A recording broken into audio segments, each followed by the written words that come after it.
Good morning, X Winterview, back again with another brief dialogue for his dear friend Annastacey, driving on a fine, sunny Saturday morning.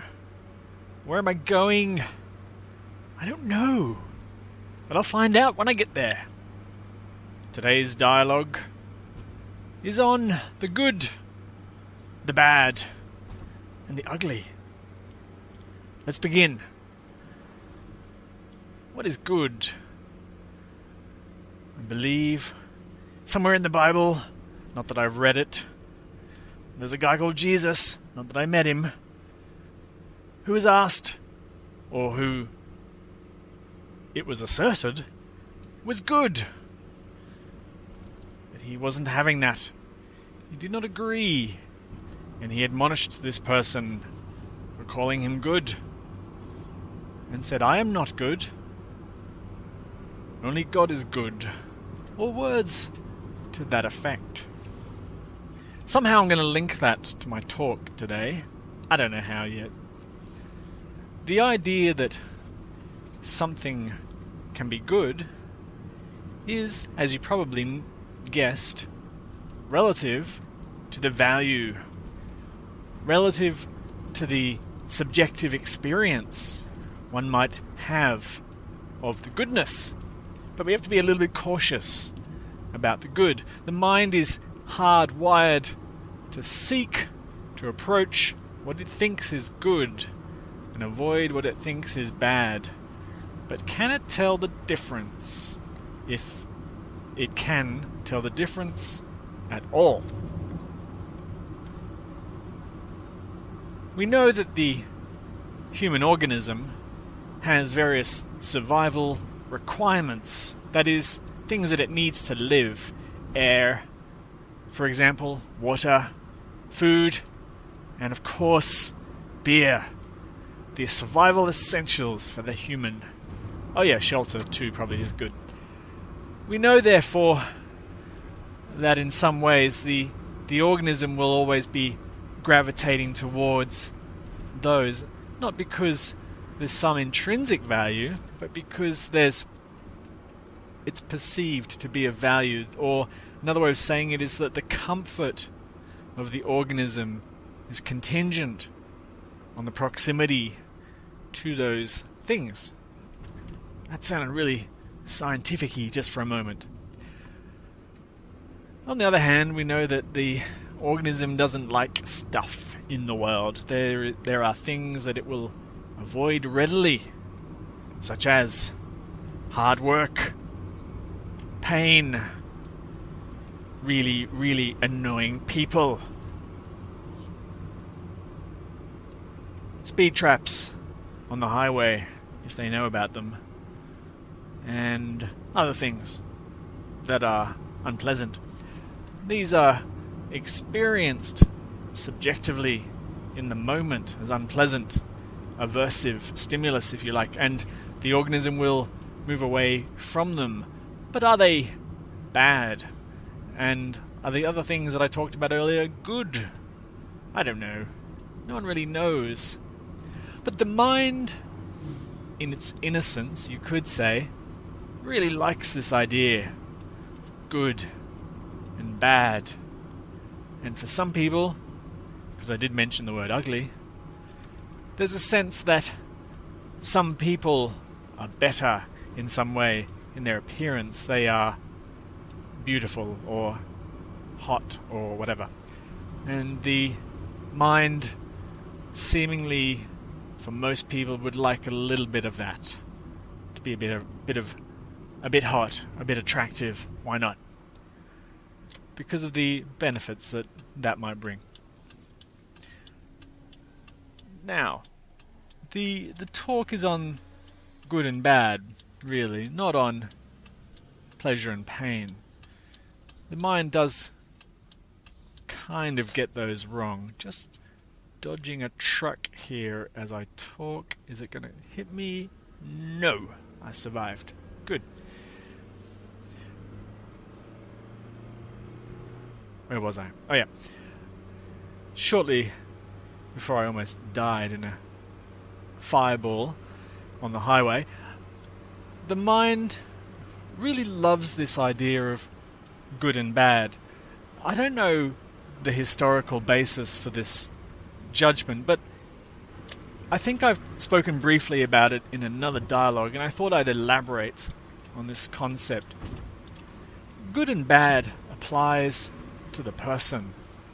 The person that the mind takes itself to be.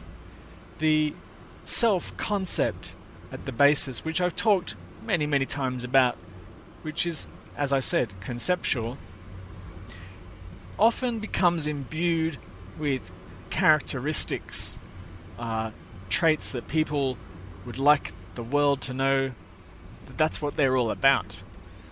I'm a hard-working, I'm honest, I'm noble, I'm courageous, I'm friendly, I'm kind, I'm generous, I'm saintly. We love people to know those things about us. And the reason is that the mind, not having any way to value the self-concept, figures out that you can imbue the self-concept with these characteristics, and it somehow makes one more attractive in a way.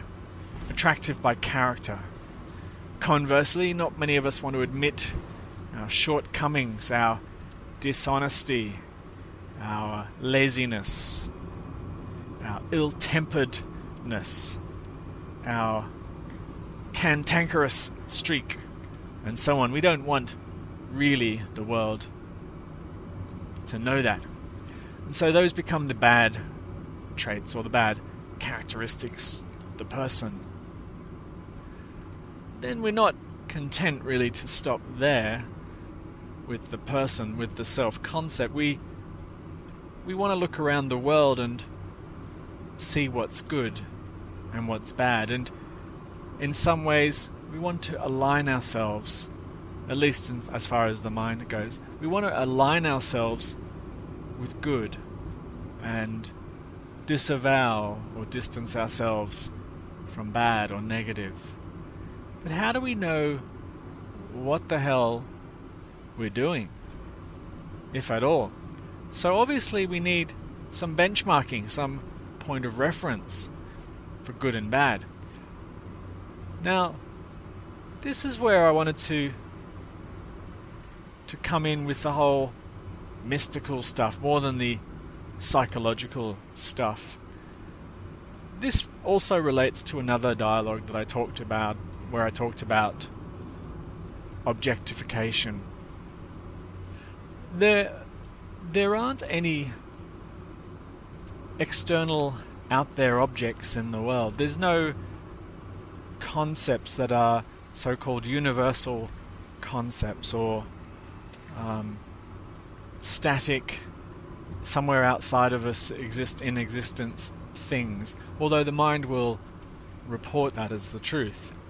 In reality, all we can really say is what is appearing for us in our own awareness or in our own consciousness, and hope to hell that it has an existence most of the time. The unfortunate thing is we cannot say for sure whether it does, so we'll take it on faith that it does. The idea that certain objects can be bad usually in some way relates to the subjective experience or consequence of owning those objects or aligning ourselves with those objects or having those objects near us in some way. We don't want the bad stuff. We don't want to hang out with people of ill repute. We don't want to hang around nasty smells. We don't want to be around trash, waste dumps. We don't want to be around ugliness, and so on and so forth. So these objects are in some ways imbued with bad, or the labeling around bad. And on the flip side, we try our best to align ourselves with the objects that are good, in some ways positive, so beauty, things of value, things that are coveted in our culture for some reason. We try and get more of those, and you could even argue that materialism is a form of that. Now, this is the trap. This is the awful, sneaky trap here. Because of the mind's propensity or ability, if you like, to objectify, we now know that in some ways it's that even the good objects are artificial constructs. They're somehow reified, given life by the mind. So the mind will choose an object, let's say being good as a concept object as thought. It creates the thought concept of good, it gives it all the characteristics that it needs, and then it sets about trying to achieve it or align itself with it or be that, and so on and so forth. But the entire endeavor is conceptual. It doesn't have, because what you're aligning yourself with is artificial or just conceptual. It's a very unstable pursuit in many ways. The instability, of course, is because of the radically subjective and conceptual nature of this game or goal. One needs to put in psychic energy, which is a bit of a funny concept. Maybe I have to do a brief dialogue on that, to maintain the idea that I am a person and I am doing good things, I am going after positive things. The idea that positive stuff is a trap is in some ways can be grating or jarring or can be very annoying. We don't want our good stuff to be well, we put it this way, we want our good stuff to be good for us. But stuff, things, objects, etc. are in the conceptual world. These are things for the person. And as long as the person is believed in, then good and bad are things that are believed in equally for that person. But we don't know good and bad. We only know our concepts of good and bad. We know our objects that we've created. The idea that we are aligning ourselves with good things and avoiding bad things is a conceptual, what's the polite phrase? Mindfuck. There we go. It, after a while, creates an enormous amount of stress, psychic stress that you're probably barely aware of, but yet will eventually manifest or leak out physically at some point. This idea that we have to hold up our lives and be good and avoid bad is a stunning stunningly, I lost what I was going to say, a stunningly heavy game to play, that it seems so innocent.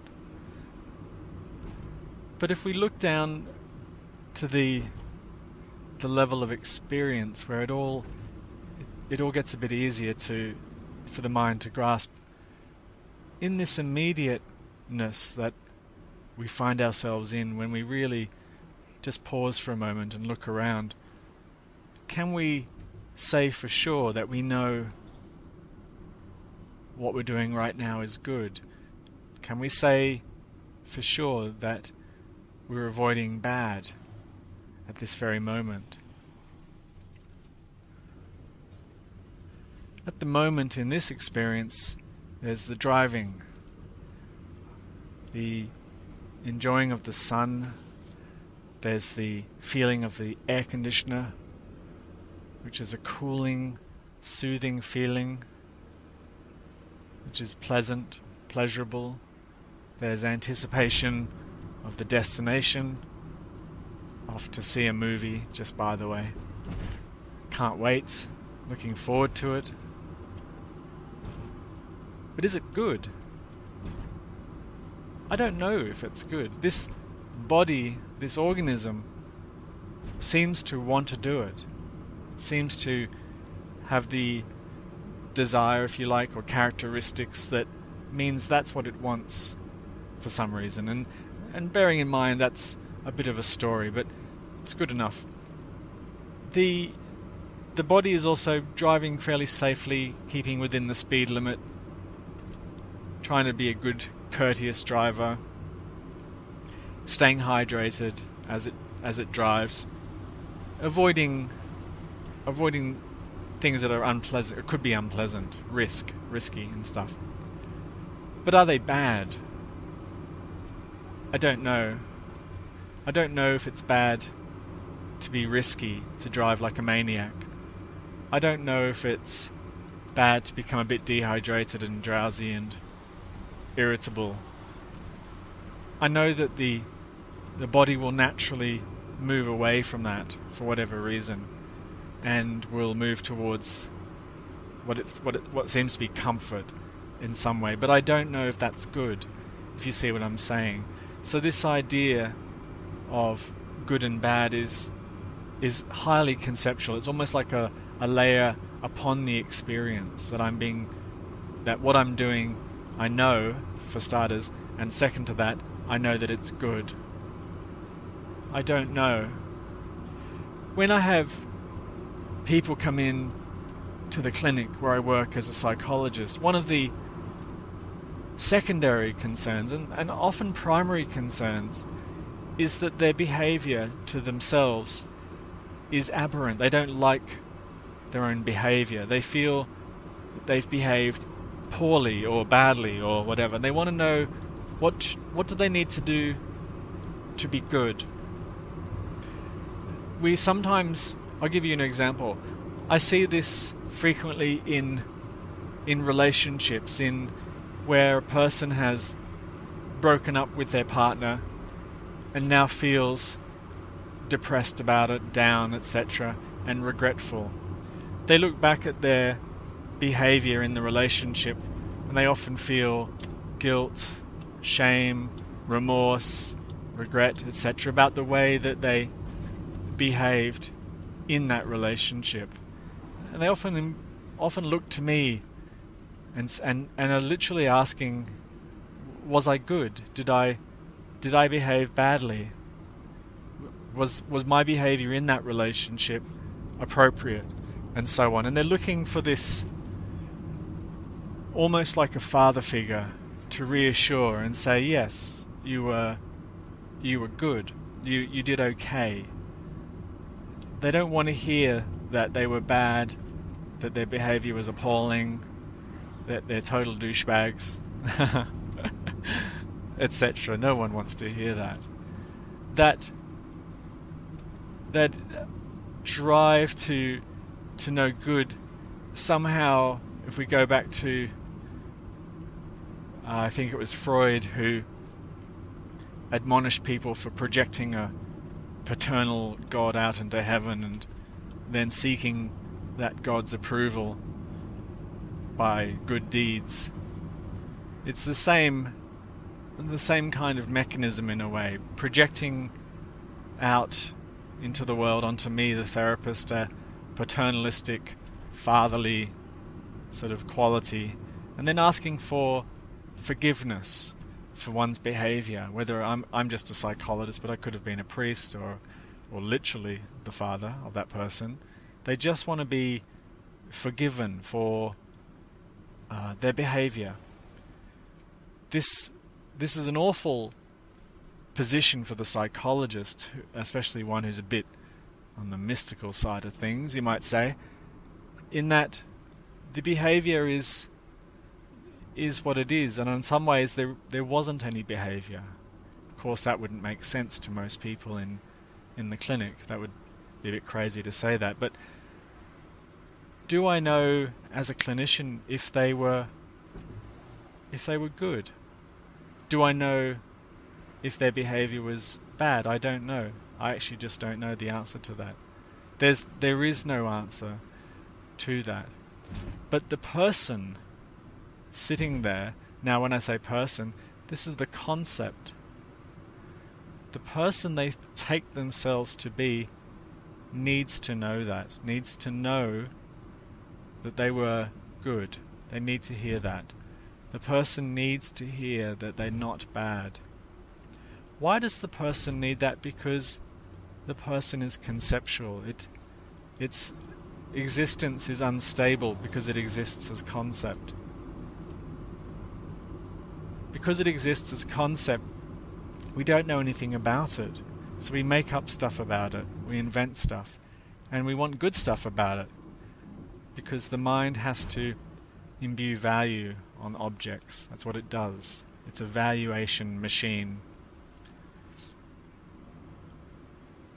So these, getting back to the clinic, these poor clients in a way who might have had awful upbringings. They might have been abused in some way, mentally, physically, emotionally. Don't know how to regulate their emotions very well.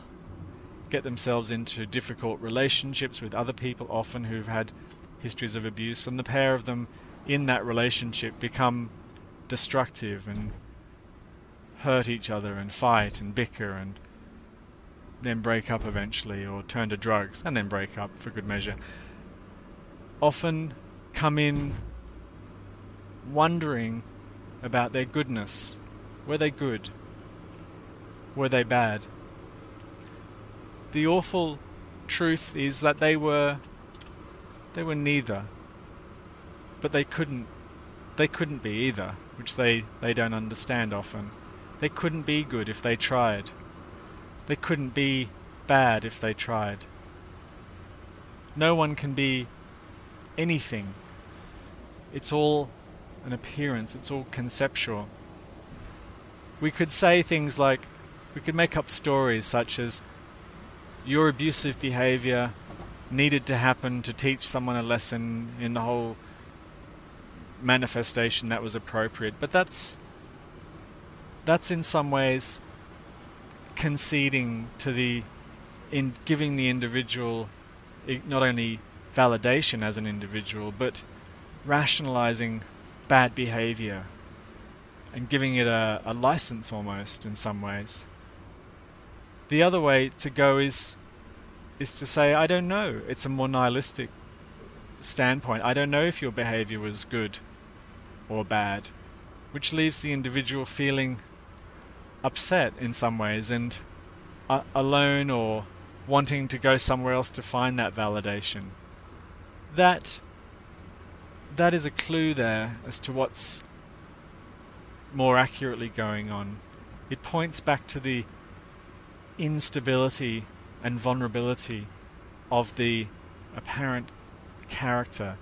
Because the person exists as concept, because it has no independent existence, it's forever vulnerable. It's flimsy, if you like. It's very ephemeral. It's going to be forever vulnerable. That's the awful truth about being a person. It's this highly vulnerable state, I'll say. Can't think of a better word. And all those attempts to find good, to avoid bad, and so on and so forth, are a journey or a way for that person to find solidity, to find purpose, to find safety even. But there isn't any. There isn't any safety in the good, and there's no safety in avoiding the bad. We sit in that difficult in-betweenness of the 2 points, not knowing if they're true, hoping to hell that they are. And this dialogue, in a way, is just to explain or shine a light on that core vulnerability that the person suffers, the the other thing too is to knowing that the mind, when it seeks, is always trying to seek the good, is to shine a light on that behavior too and say, you don't know what you're doing, you don't know if it's good. There's no way to tell, and goodness can be just as big a trap, so to speak, as badness.